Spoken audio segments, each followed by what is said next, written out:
Hey, it's Tom. In this video I want to dive straight into what I see as the top 5 main catalysts for Tesla in 2022. None of this is financial advice, it's purely for entertainment purposes only.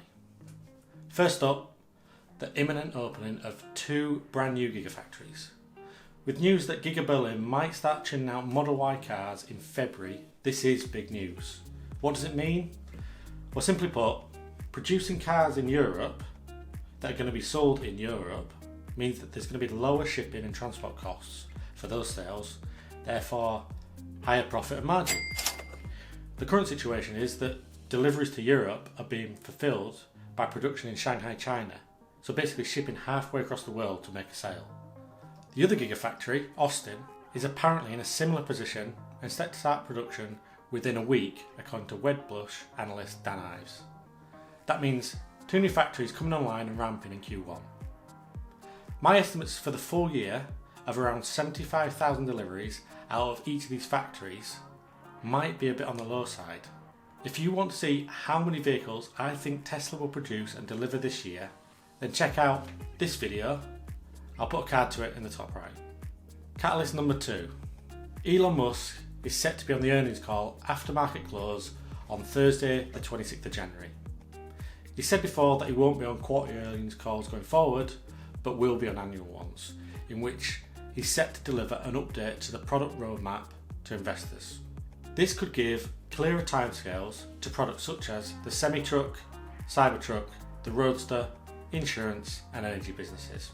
I think we could hear words such as the first batch of production from Austin has been delivered to customers on this earnings call on the 26th of January.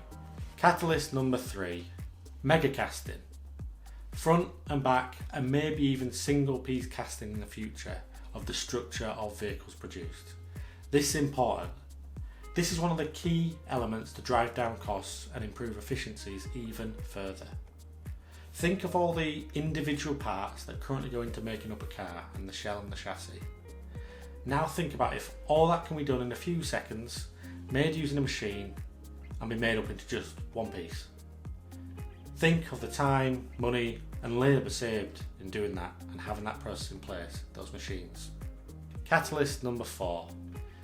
In a similar vein to number 3, the 4680 battery cells are also game changers in terms of cost. Mix all of these together and it moves Tesla closer to that $25,000 to $30,000 model, which increases the total addressable market that Tesla will sell into. Currently Tesla is not in the hatchback or budget market segments. That is still to come in the future. Having 4680 cells also makes the semi-truck possible, another market that Tesla's trying to get into. The reason why I'm not too fussed about the semi is that it will use up too many battery cells that could be used in the Model Y cars. One semi-truck could be using the same amount of batteries as 8, maybe 9 Model Ys. More profit can be made as an investor by selling Model Ys and fulfilling the already massive demand and backlog that we've got. Catalyst number 5. I think on the earnings call we will hear about the limited production of those semi-trucks that have been built for Pepsi to test. This is about making Wall Street know that Tesla will have a model for all segments of the automotive market. They are serious about accelerating the world's transition to sustainable energy, their mission statement basically, whether it be cars, energy storage, solar power. Now, I'm going to give those of you that have stuck around to this point a bonus one, a bonus catalyst. I think we might see wide release of FSD, full self-driving, around Q3 this year. What makes me say that?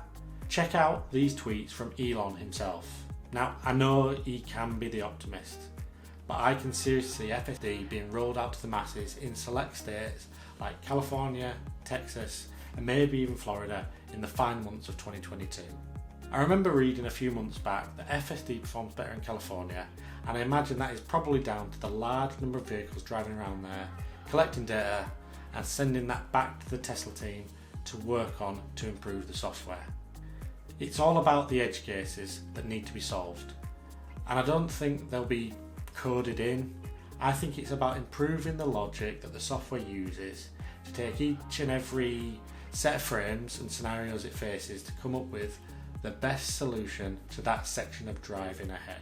So this is why I'm excited to be a Tesla investor, especially in 2022 with everything that's going on. If you want to follow along on my journey to financial freedom, then like the video and subscribe to the channel.